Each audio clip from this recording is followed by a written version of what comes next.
Hi, I'm Tarrant. And I'm Stella, and this is Meeple University How to Play Kingdomino. In this video we're going to take you through the rules for the game of Kingdomino so that you can prepare for your game night and concentrate on your strategy. In Kingdomino, players will be taking it in turns to select and then use these domino-shaped tiles in order to build up their kingdom into a 5x5 grid. Players will choose their tiles from a display of 4, and whoever chooses tiles from the weaker top end of the display gets to take their first choice from the next available tiles.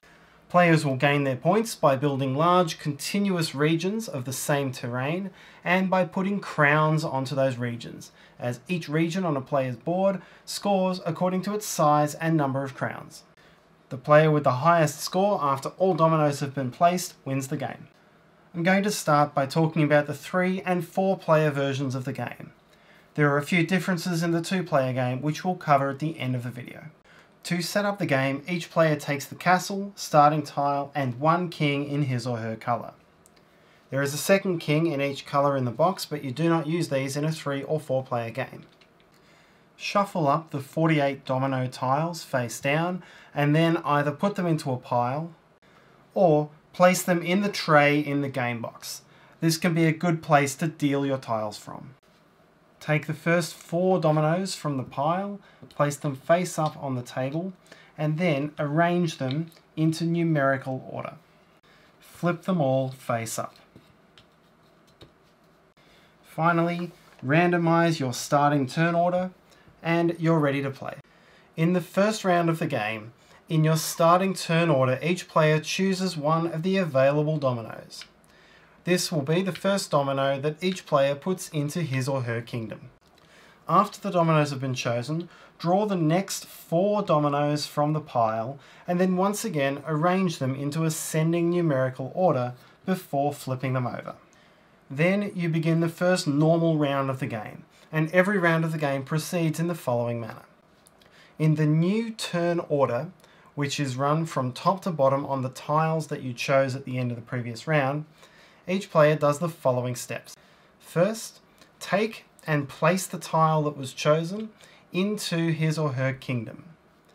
Then, choose from the 4 newly available tiles for the next round. Players will continue doing this until all 3 or 4 players have made their moves. If you're playing with 3 players, there'll be 1 unclaimed tile in each round, and this is simply discarded from the game. This means that the turn order is going to change in each round. When a player chooses a domino from the top of the order, these are the lower value tiles and they have fewer crowns on them. So when a player chooses one of these, he or she is compensated by getting first choice in the next round. After all 4 players have chosen their tiles for the next round, draw the next 4 from the top of the stack and once again arrange them in numerical order and then flip them face up. This continues until the draw deck of dominoes has run out, which triggers the end of the game. When placing a tile, there are a few placement rules which must be met. The tile that you place must be placed orthogonally adjacent to tiles that you've already placed, and there must be at least 1 matching side with existing dominoes. So, this tile could be placed here, or it could be rotated to be placed here, or maybe here, but it could not be placed here because there would be no matching sides on that placement, nor could it be placed here because this is diagonal and it must be an orthogonal connection. Your home tile is considered to match with all 6 terrain types, so you could place this tile here using the home tile to match this field. And this is sometimes necessary, such as if this player drew this double water tile, the only legal placements would be here or here, matching with the home tile. The other placement rule is that the player's kingdom cannot exceed the confines of a 5x5 grid. So the player could not make this placement because it would extend the width of the kingdom to 6. Note that dominoes cannot be rearranged once they've already been placed, and you do not have to build your region up with your home tile at the center. This can be anywhere within your 5x5 grid. It is legal to place a domino such that it will leave a hole in your kingdom, but do note that that means you'll be placing fewer dominoes at the end of the game. Towards the end of the game, you may end up with a domino that has no legal placement in your kingdom, and when this happens, you simply discard that domino. You get no additional penalty for doing this, but it does mean that you'll end up with fewer squares in your kingdom than the rest of your competitors. Additionally, if there is a legal placement for your domino, you must place it. You cannot discard a domino by choice because you can see that one of your later tiles is going to make a better placement. Once the draw deck is empty, players in the final round just place their final tile into the kingdom, and then the game is over and players proceed to final scoring. To determine your score, look at each continuous region in your kingdom of a matching terrain type. That region scores points equal to the number of crowns in that region multiplied by the number of squares in that region. Each region is scored separately even if it is of the same type as another one in your kingdom. So for this kingdom, the player would gain 5 points, equal to 5 times 1 for this lake. Would score 10 points, equal to 2 squares times 5 crowns for this mountain. And 2 points, equal to 2 crowns times 1 square for this mountain. This desert, with 5 squares and no crowns, is worth no points. Players add up the points for all of their regions individually, and the player with the highest overall score wins the game. In the event of a tie, players look at the largest overall region that they have, regardless of the number of crowns. So in this case, it's 5 squares, and the player with the largest wins. If still tied, victory is shared. The back of the rulebook shows you the distribution of the different terrains in the game. The deserts, lakes and forests are plentiful in number, but there's only ever 1 crown on a square. Swamps and pastures are a little bit scarcer, but you can sometimes find 2 crowns on a square.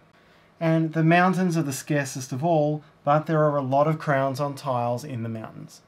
There are 2 bonus objectives that you can play with in the game of Kingdomino. In the first, any player who completes the 5x5 grid in his or her kingdom gains a bonus 5 points. In the second, a player gains a bonus 10 points if his or her starting tile is at the centre of the 5x5 grid, whether or not the grid has been completely filled in or not. So, as these 4 kingdoms are laid out, if you are using both of those bonus scoring objectives, this player would get 5 for filling in the square, this player would get 10 for having the starting tile at the centre, this player would get 15 for fulfilling both, and this player would get no bonus points. When playing with 2 players, you make the following changes to setup and gameplay. Each player takes 2 kings instead of 1, and after you shuffle the tiles, randomly take half of them and remove them from the game. You will only play with 24 dominoes. In each round, each player will draw and select 2 new tiles for their kingdoms. The 2-player game has the added complexity that you don't know which symbols have been removed from the game, and so you won't be able to card count the crowns as they come out. As a variant, you can play 2-player Kingdomino with all 48 of the dominoes. Each player will still have 2 kings, and with all of the extra dominoes to place, each player will be building up a 7x7 grid instead of 5x5. And that's how to play Kingdomino. We hope that you enjoyed the video and we hope that you enjoy playing. If you'd like to see the game in action to get a flavour for how it's played, you can check out our 1-round playthrough video for this game by clicking on the link down in there in the description. If you enjoyed this video, please consider liking this video and sharing with your friends, especially those that you are going to play this game with, so you don't have to explain the rules. And if you have any comments, feedback, or want to share your experience with us, please write in the comment sections below. We'd like to hear from you. And finally, if you'd like to be among the first to know what's new from Meeple University, please consider subscribing to our channel. You'll be helping us to monetize the channel, invest back into it, and bring continuing quality content for you. Until next time.